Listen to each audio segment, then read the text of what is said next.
bisa dianggap sebagai jenis pengeluaran yang tidak bisa dikenakan pajak gitu ya, PPH ya, PPH pasal 21 ya. Nah, tapi kemudian dimanfaatkan nanti sebenarnya ini bukan hadiah gitu ya. Sebenarnya masih dalam rangka kegiatan usaha ya.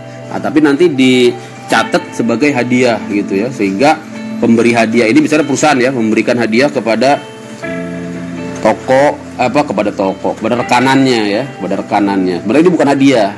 Sebenarnya ini marketing ya, dalam rangka meningkatkan kegiatan usahanya ya, meningkatkan penjualannya. Nah, tapi kemudian dia catat sebagai hadiah, guys. Nah, ini kan bentuk daripada penghindaran pajak secara yuridis, karena memang ada celah di undang-undang ya, celah undang-undang, karena di sini masih debatable gitu ya, masih debatable apakah pemberian semacam ini terkena PPH ya, PPH pasal 21 sehingga pemberinya harus memotong ya. Nah, sehingga dia menjadi terutang ya. Saya menang lomba ya. Kalau menang lomba ada dua ya guys ya. Kalau hadiah itu dari perlombaan ya itu kena ya, tapi tarifnya kan dia kena PPH ya, PPH pasal 21 ya, pasal 21 ya. Tapi dia kalau itu berupa hadiah undian yang dimana kita tidak mengeluarkan usaha apa-apa, itu juga kena lagi ya, itu kena yang tarifnya lebih tinggi lagi ya, 25% ya, 25% itu kan kena PPH final ya. Intinya itu kena guys ya, kena pajak gitu ya, kena pajak gitu ya guys ya. Nah, jadi yang kayak gitu itu banyak tuh. Nah, Mbak Feni ini gabung nih, mau dengerin juga nih. Nah, kemudian tax evasion guys. Nah, ini yang paling berbahaya guys. Kayak di perusahaan gitu ya. Di perusahaan ngasih hadiah ya kan, ngasih hadiah. Nah, kemudian perusahaan ini tidak memotong PPH, dia hanya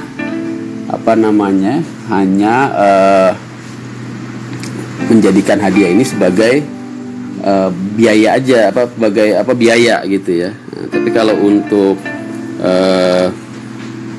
menang lomba ini tetap dikenakan PPH ya, PPH pajak ya, tetap dipotong ya. Kalau dia menang lomba tetap dipotong ya.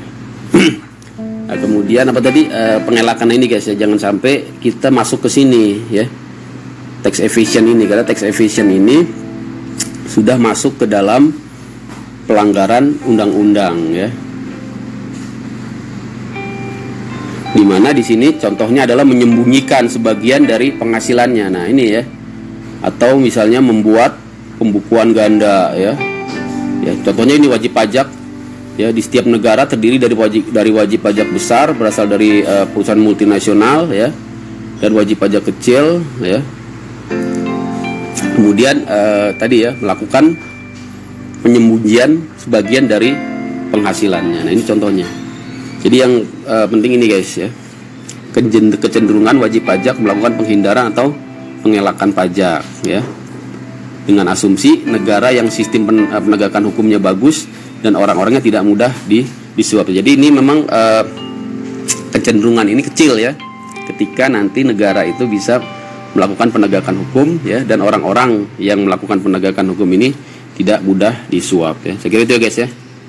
Nah, ini penyebabnya guys ya. Jadi ini harus kita analisa ya, apa sih yang menyebabkan terjadinya orang melakukan tax avoidance maupun tax evasion ya. Nah, yang pertama adalah ya, ada lawyer yang suka mencari celah. Nah ini guys ya. Ya, makanya orang hukum itu harusnya ya taat hukum ya. Ini jangan mentang-mentang dia orang hukum ya, nah dia cari itu ya, apalagi ini yang mantan-mantan ya, mantan-mantan orang pajak ya, mantan-mantan pegawai senior di pajak, kemudian dia keluar dari pajak. Nah, dia tahu lubang-lubangnya ya, celah-celahnya ya. Nah, akhirnya dia justru menjadi pelopor ya adanya tax avoidance ya, bahkan tax evasion ini ya, penyelundupan pajak ini ya. Nah itu ya. Harus sama-sama kita apa namanya, kita waspadai itu yang begitu itu ya. Kemudian pembukuan dilakukan oleh banyak orang ya. Nah ini pembukuan harusnya ya di handle oleh orang yang kredibel ya. Kemudian jika wajib pajak besar ingin melakukan pengelakan pajak, mereka harus memperkecil keuntungannya di mata, berarti pura-pura rugi ya guys. Nah ini cara contohnya ya. Lobangnya gede apa kecil, nah itu ya. Udah ngomongin lobang gitu ya guys. Jadi besar kecilnya ya tergantung ya, nanti dilihat lah ya permasalahannya apa ya. Nah ini guys ya, apa tadi, dia itu memperkecil keuntungan. Giliran di pajak dia ngomong rugi aja ya, rugi ya, caranya gitu. Dia nanti apa namanya, biaya-biaya digedein ya, digedein sehingga seolah-olah dia rugi gitu ya. Keuntungan, ada keuntungan dia sembunyikan ya. Nah, dia bikin nanti badan ataupun apa namanya pihak lain gitu ya, pembayaran yang menampung keuntungan ya, yang pihak lain ini tidak dilaporkan gitu ya. Nah, ya. Di bidang perpajakan internasional juga gitu guys ya. Nah ini ya modus-modus begini yang harus kita pahamin mulai dari sekarang ya. Untuk apa? Untuk kita cegah gitu ya, bukan ikut-ikutan ya guys.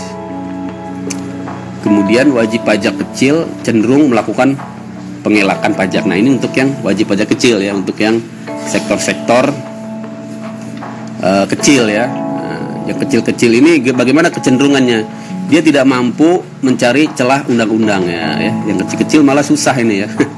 Karena memang pemahamannya kecil ya, sedikit terhadap undang-undang ya. Kemudian dokter atau profesional bebas menyembunyikan sebagian pendapatannya, kecil kemungkinan diketahui oleh Fikus. Nah ini juga menjadi PR besar ya buat administrasi perpajakan, bagaimana bisa mengcapture ya sektor-sektor informal ini ya. Nah ini karena memang perundang-undangan perpajakan nampaknya belum mengantisipasi ini ya, harus dilakukan perubahan ya, karena ada penghasilan para profesional bebas ya, sulit dilacak oleh Fiskus ya, karena biaya yang dibayar oleh pasien kepada dokter tidak mengurangi penghasilan kena pajak seorang, biaya tersebut dianggap sebagai konsumsi ya. Ini faktor-faktornya guys ya, faktor-faktor yang menimbulkan tax evasion ya maupun tax avoidance. Ini khusus untuk sektor wajib pajak yang kecil ya. Nah ini ada rumusnya ya. Jadi rumus ini maksudnya adalah ya, kita lihat ini faktor-faktor yang menimbulkan ya kecenderungan dilakukannya kecurangan pajak ya, propensity to dishonesty. Jadi rumusnya ada ya, T ya kali CB, T ini tax ya, CB cost of bribe ya, PD ini probability of detection ya, yang terakhir size of penalty ya. Jadi keempat faktor ini ya yang akan menentukan propensity to dishonesty. Jadi maksudnya itu ya, Sarah tadi yang nanya ya. Nah, ya di sini ada penjelasannya ya. Jadi kecenderungan melakukan kecurangan, KMK ya, disingkat dengan KMK. Di sini ada sebuah hipotesis ya guys ya, tapi ini sebenarnya bisa bisa bersifat kasuistis ya, karena ini kan sebuah hipotesis ya, artinya membaca kecenderungan-kecenderungan yang bersifat umum ya.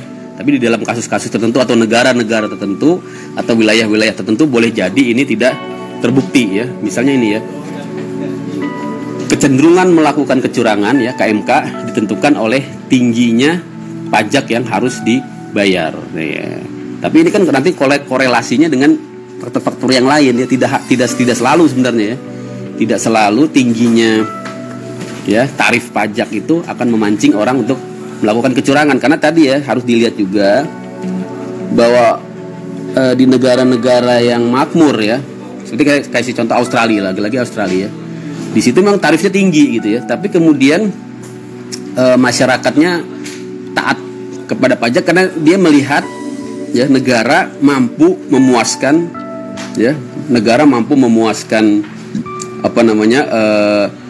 kebutuhan masyarakat ya dengan fasilitas